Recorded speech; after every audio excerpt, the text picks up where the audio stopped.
बच्चों, how are you? प्यारे बच्चों, अपने पिछले वीडियोस में हमने त्रिभुजों की सर्वांग समता के दो नियम, साइड साइड साइड यानी कि भुजा भुजा भुजा सर्वांग समता का नियम और भुजा कोण भुजा यानी कि साइड एंगल साइड सर्वांग समता का नियम, इन दो नियमों के बारे में चर्चा की थी। अगर आप हमारे वो वीडियोस देखना चाहते हैं तो आप हमारे चैनल को सब्सक्राइब कीजिए और या फिर इस वीडियो के डिस्क्रिप्शन बॉक्स में आपको उन वीडियोस के लिंक्स मिल जाएंगे जिससे आप इस चैप्टर के पिछले वीडियोस भी देख सकते हो। प्यारे बच्चों, आज हम सर्वांग समता के एक नए नियम के बारे में बात करने जा रहे हैं जिसे हम कोण भुजा कोण यानी कि एंगल साइड एंगल सर्वांग समता का नियम कहते हैं। तो चलिए, यहीं पर एक क्वेश्चन आपके सामने है कि यदि क्या आप त्रिभुज एबीसी की प्रतिलिपि बना सकते हो यदि आप जानते हो केवल एक कोण। यदि हमें इस त्रिभुज का केवल एक कोण पता हो, केवल एक कोण पता हो, कोई भी एक कोण हम कह सकते हैं जैसे कि कोण ए, तो क्या हम त्रिभुज बना सकते हैं? क्या ऐसा पॉसिबल है कि केवल एक कोण के ज्ञात होने से ही हम त्रिभुज बना सकते हैं? नहीं बना सकते ना, तो हम कहेंगे नहीं। अगर हमें केवल दो कोण पता हो, केवल दो कोण, अब जब हमें किसी भुजा की लंबाई ही ज्ञात नहीं है तो केवल दो कोणों के आधार पर, कोण ए और कोण बी, इस आधार पर हम त्रिभुज बना सकते हैं। अगर हमें भुजा ही नहीं पता तो नहीं बना सकते, तो इसके लिए भी हम नो कहेंगे। यहां पर थर्ड क्वेश्चन है कि दो कोण और उनके अंतर्गत भुजा, दो कोण और उनके अंतर्गत भुजा, जैसे कि कोण ए और कोण बी, ये दो कोण हैं और इनके अंतर्गत आने वाली भुजा ए बी की लंबाई। तो इस आधार पर हम क्या कर सकते हैं कि हम ए बी के समान लंबाई की एक भुजा लेंगे। मान लीजिए कि ए बी की लंबाई यहां पर 7 सेंटीमीटर है, तो हम यहां पर 7 सेंटीमीटर की एक भुजा लेंगे और कोण ए बराबर 75 डिग्री और कोण बी बराबर 45 डिग्री। हमें यह ज्ञात है कि कोण ए और बी, इन दोनों का मान क्रमशः 75 डिग्री और 45 डिग्री है। तो चलिए हम त्रिभुज बनाकर देखते हैं।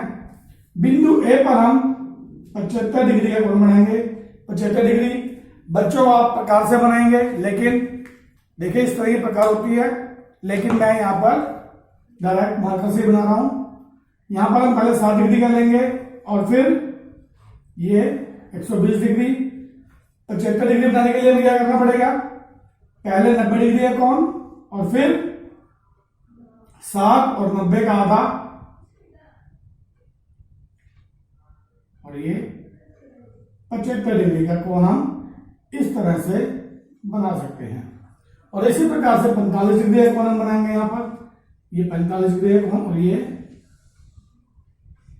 दोनों त्रिभुज ए बी सी, ये 75 डिग्री और ये 45 डिग्री। तो अरे यहां देखिए हमारी त्रिभुज बड़े आराम से, बड़ी आसानी से बन गई। कब? जब हमें त्रिभुज के दो कोण और उनके बीच की भुजा यानी कि उनके अंतर्गत आने वाली भुजा ज्ञात हो।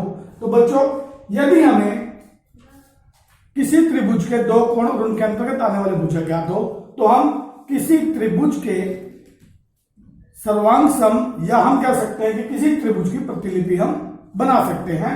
तो बच्चों, इसी को हम कहते हैं एंगल साइड एंगल यानी कि कोण भुजा कोण, कोण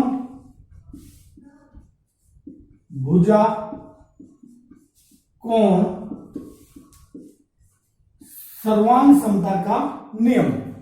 कोण भुजा कोण सर्वांग समता का नियम यानी कि अगर किसी एक त्रिभुज के दो कोण दूसरी त्रिभुज के दो संगत कोणों के समान हो, किसी एक त्रिभुज के दो कोण दूसरी त्रिभुज के दो संगत कोणों के समान हो और उनके अंतर्गत आने वाली भुजाएं भी समान हो, तो हम उन दोनों त्रिभुजों को कोण भुजा कोण सर्वांग समता के नियम के आधार पर सर्वांग सम कह सकते हैं।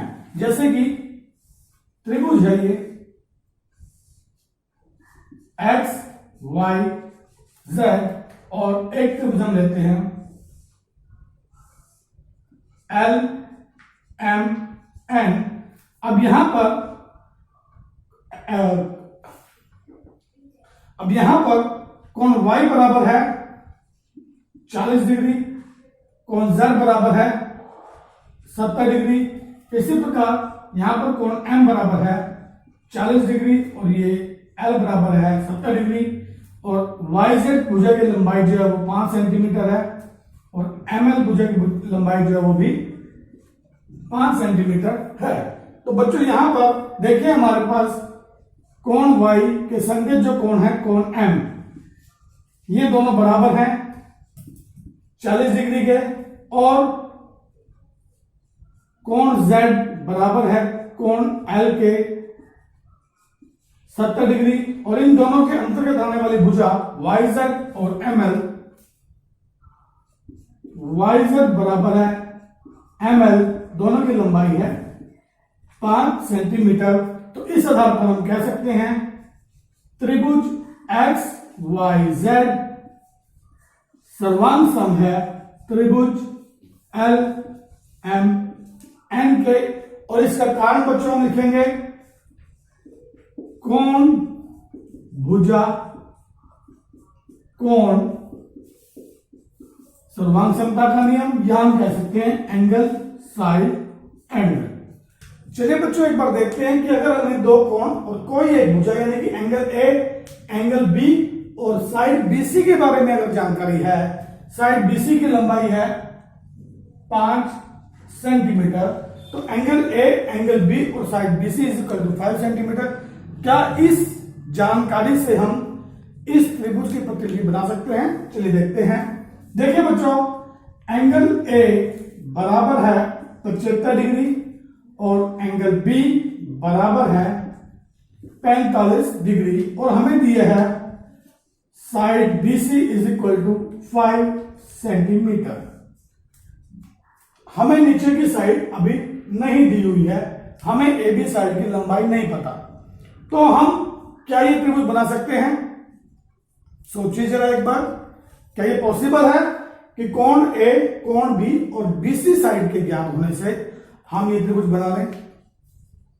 चलिए मैं आपको बताता हूं। प्यारे बच्चों हमें ये पता होता है कि त्रिभुज के तीनों कोण इनका जोड़ 180 डिग्री होता है। ट्राइंगल के तीनों एंगल्स का सम 180 होता है, ये हमें पता है।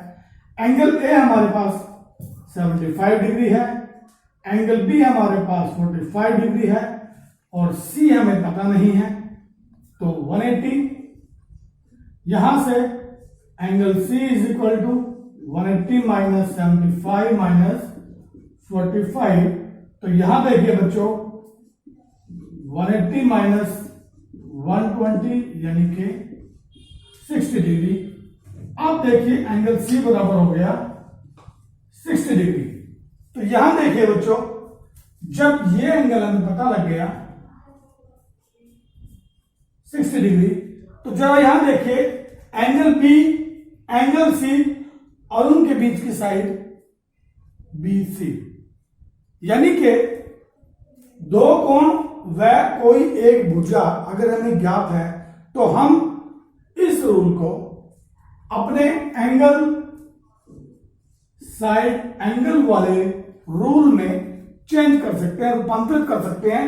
देखिए हमें बी सी और उनके बीच की साइड 5 सेंटीमीटर, फिर से हमारा एंगल साइड एंगल का रूल बन गया।